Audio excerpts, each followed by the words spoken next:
And so it's like when I do birthday parties, like preferred model that I do that actually I think is like kind of a model that works.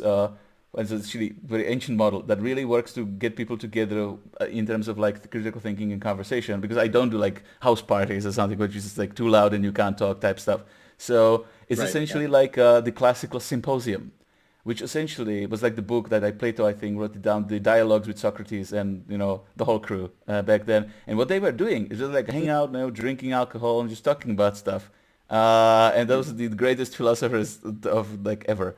So I what you like it. just need to do is like if you're making an event, what would be kind of a bad vibe and bad model would be like the speaker with all the answers on top of the podium just shouting what's right and everybody just like cheering. Yeah. That's great. No, That's not good. it's not what it's for. And it's a No. bit like what the Zeitgeist thing was, more of like a Yeah. That's protesty vibe. Because uh, like, okay, like so you stand there, any pyramid company, like they always yeah, start any of these marketing companies, they always start with something like that, and then it always turns into that no matter what. I've been involved in probably 10 or 15 of them throughout the last 20 years, and I've never really enjoyed any of them per se. Even though some of them are inspiring, but they yeah. they all kind of, you feel dirty at the end of it once you start to realize kind of what it's all about. It's kind of Yeah, sad.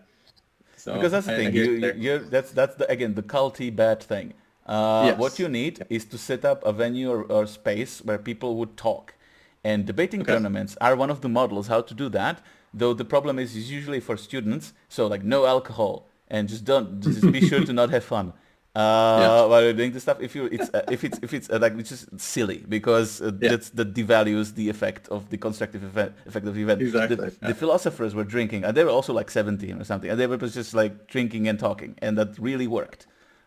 So it's just like if it's for Mm. adults, of course, then it's not related to a school. Then these sort of problems of like nobody can have fun just disappear essentially. Yeah. So that's not the issue. The issue is like you need to set it up in that debating tournaments might be a bit too structured with like a forced schedule and there's like a pressure like somebody has to win at the end and like these sorts of elements you can ditch those. Yeah. You can just make like That's a great. setup, so you can set up discussions and you can set up debates on various topics and make like have a venue where there are a bunch of smaller rooms in which people can have like separate sort of lectures, seminars, debates, discussions in smaller groups with each other and just Yeah. like mingle. It would be like more like a Comic Con type stuff where you have various speakers at various stages and podiums and stuff and doing different kinds of Like things that. based depending on Okay. what everybody's into type event. So So it's like that more like a Comic Con slash debating tournament type event could be a really good, which is like not about winning. It's not right. about Not about a just competition. about the idea. Okay. I think I'm leaning towards that. For a while I thought you have to have the money to get the excitement level. You have to get people involved, but you don't necessarily need to, I guess. If you, as long as there's fun and as long as there's friendship, then people will come, right? Yeah, Um, because that's the thing. That's enough for motivating people to participate. It's just the yeah. socializing aspect. In Which high is school, I started debating as first person from my class, and it was just a normal regular class, 30 kids at high school, and with the standard distribution of like nerds and jocks and whatever, nothing special about it. And I okay. started debating, and then because I was pretty good at debating, I convinced half of my class to go to every debating tournament. So essentially, like because it's one day out of school was on Friday. It started usually the debating tournament, so they didn't go to school on Friday. So like 16 kids from our class just didn't show up on a Friday like four times or six times a year because Yeah. they went to the competition. And I just explained to them like, guys, it's not like okay, there's debating and talk and whatever the nerd stuff, but do you realize that you don't have to be at school on Friday? And you can go meet with people and like and talk to them and like make friends and just Okay. have and it's like and that was a pretty easy sell to essentially Yeah. everybody who wasn't deathly afraid of public speaking Okay. in I like it. in the situation. So when there's also it's coupled to something like also it's about saving the planet, environmental and whatever. That's additional motivation because some people would go to Right. like a Comic Con type event just because it's a bunch of people who think alike or have same or similar goals. They have Okay. an opportunity to go socialize. It's All right. I essentially love is this. the most effective version. All right. So let me throw it together. So I think you've definitely convinced me today, even yeah, more than ever before, that this is probably a better direction. Okay. So let me just say, I've got the three directions now. So the one is the essay debate. I love that. That's huge. I'm gonna definitely dig as deep into that as I can this week. Two is the symposium, kind of meet together, meet at a camp, meet wherever, meet in my eventual Zootopia intentional community could be, Could a be the venue. constant Yeah, meetup point. sure. That could be the venue, and ideally, would be, but it's kind of a separate thing as well from the third thing, which is still kind of, you're starting to talk me out of it, but at the same time, I think that there's still some potential there for having this kind of online challenge, online debate, where it actually, the idea being to take all the best ideas from the essays, all the best ideas from the book, and really put any two people or any five people in a room together. Well, that's the thing. That's actually, you guys decide what's the best. That's actually, that's the most challenging part of it to figure out, because like Right. symposium as a model has been working for thousands of years to effectively bring people together who share an interest. The essay writing competition, of all the competitions, if like you get a reward for writing an essay, that's like this easiest sell, most likely to get people participated involved in. And it's a good thing to like start to like build some sort of like a library or like compendium of some sort of knowledge and solutions in this case. If you're just like you said, it's essentially equivalent to the tech competitions to create innovative technology. It's not about technology. It's about real solutions to soft problems, like soft in the sense of not technological, but needed to move the society forward. And that also would be fairly easy for me to integrate the best essays into the book, into the future versions of the book. That's well. like So definitely like a relationship between the two things that are strengthening each other. Yeah, it's just an iterative process of coming up with better and better written ideas on how to make because it all like better. even just like if you want to like sort of sell in marketing sense, the book is just like, okay, most books, again, the old model is like, I wrote a book, it's definitive, it's in the book, it's always going to stay the same and can't ever change. Like if I make like an update or something, it would be just like because I found a typo that I missed the last time.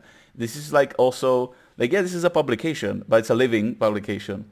And like much like software, it's like more normal for software to like add mods and DLCs and to just like keep like it's like a book doesn't have to be a fixed thing. Book like a manual is could be an evolving, improving thing forever. So it's like more of a project book than a simple book. So that by itself is interesting. It's just with the debates, like the problem is, it's difficult to make it a competition and not make the competitiveness of it a problem. But it's because competition is like serves a certain function. The constructive effect of competition is that it's the idea of testing the ideas against each other, that there will be opposition. In like essay writing competition, it's more like Toastmasters. Like you say your stuff, but you're not opposed. And the opposition is the testing of stuff. So with the competition, the problem is if also it's sort of is supposed to lead some sort of winning, then at the end, then it promotes tribalism and it promotes cynicism and it promotes like the negative things that you don't want. I hear you. So you can have, that's the thing, you can have a debating program, if like tournament-like debate program. I just don't think you should make it about winning it. In terms of like, there could be like voting in a sense of like which idea is the best, and there in the online, like I definitely think you definitely can and should try to do online debates type stuff. With all the methodology that like people can take the methodology and then have their debate club and do the thing wherever they are among themselves. Also, maybe we need a different word then. Maybe we shouldn't really call it debate. Call it like a solution finding club or something. Because entirely. Yeah, because it will be using debating as a skill or a thing that exists, but it will be using it to a different end. Because that's the thing. Do you know who invented debating competitions? No. Thousands of years ago, again, ancient Greeks figured out all this stuff. Okay. Protagoras was a sophist. Okay. Do you know what sophists are? Like what the word means today? Sophistry it's just like arguing points and just kind of doing everything, like arguing whatever to win. Right. So essentially, those people invented debating competition as an educational method to improve your rhetorical skills. Without any, it's not about believing in it. It's just about arguing anything. I see. Okay. So that was literally like that was not what the philosophers were doing or invented. Right. That was what the sophists invented. I see. And usually, why it sort of still was kind of like why it still kind of worked in history throughout history and was good was because usually sophists were faced off with philosophers.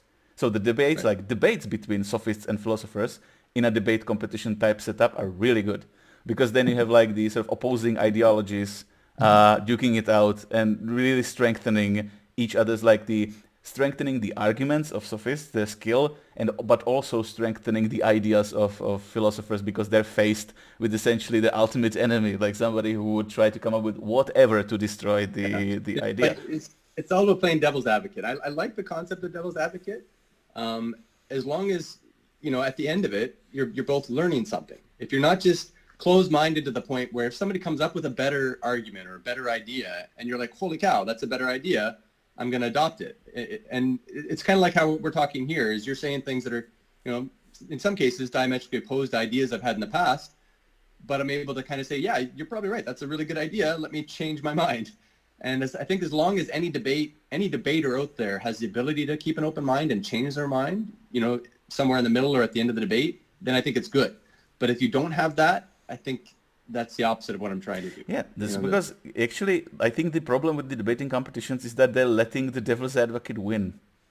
Like if the devil's advocate is a good enough demagogue, then by the rules of the competition they will win and get the trophy and get the awards and the scholarship and whatever. So we don't wait the devil to win. That's the key. Yeah. So the thing is, I was actually thinking about it way back when we were thinking about starting a debating program, one of the debating programs that we wanted to start but usually didn't get funding for. Was because it didn't exist, was actually that there would be intentionally a function of a demagogue. There'd be somebody who like, okay, your role now is to be the devil's advocate and do whatever you can, using even fallacies and using even manipulative techniques and whatever, because it will be understood in the context of that situation. You're there to try whatever. And the person who's like actually being tested in that sense, like because like the demagogue could be even like a debate judge, somebody very experienced who's just like supposed to be the best they can be at doing that. But then like the person who's actually the target of the exercise could be like a beginner debater or anybody who's enrolled in the program who's learning. And their task would be to defend themselves, like to take an idea and try to defend it from any kind of attack that the demagogue could level. Because in debating competitions, usually, you're trying to really be so fair and neutral to everybody that you just, under any circumstance, you won't allow anybody to be trying to use manipulative arguments. So essentially, also the debating competitions are sort of pretending that truly manipulative arguments don't exist. That because nobody is supposed to be using them in the competition. Right. So they could be penalized. So the really smart demagogues in the competition don't use them. But that doesn't stop them from using them outside of the competition along with everything else that they've learned that they can also... Because the really best ones would know that they shouldn't start lying and doing bullshit essentially as long as they can win fairly. Let me see if I want to wrap up anything here that we've talked about. So I think those three things are awesome. Definitely the third one's the most challenging and trickiest probably to do right and to do the way I want to do it. So if I could do something like you said with the demagogue, where you have a specific person whose their role is there to question everything, and that you basically judge people on how well they're able to defend their ideas. Because that could be a competition that works, because essentially just structuring it in a way where the devil's advocate won't be winning the arguments. Yeah, it's tricky. I mean, you'd have to kind of, I guess, pay the devil's advocate to do it, which would be tricky to do at all levels of the contest, right? Or it doesn't have to be so extreme. It's just essentially there has to be somebody who's an antagonist. That they're not intended to be the primary participant. It's just somebody who's really good. Because that's the thing. Somebody who's really good doesn't even necessarily need. In my case, I've essentially been the best individual speaker at one point of the National Debate League, but from that point on, I lost interest in competing, because I know I am one of the better debaters, and I can of course still work on myself, become better and stuff, but I wasn't interested in being a participant and winning. And in that case, you could get these people who are essentially past it or over the whole thing. It could still be fun for these people to be in that role of the devil's advocate or the antagonist, because it's just that's a kind of fun for this kind of speaker to have. So at the higher levels anyway, if I could find volunteers to do that, that would probably be a great... It's essentially anybody who's already been a debate judge.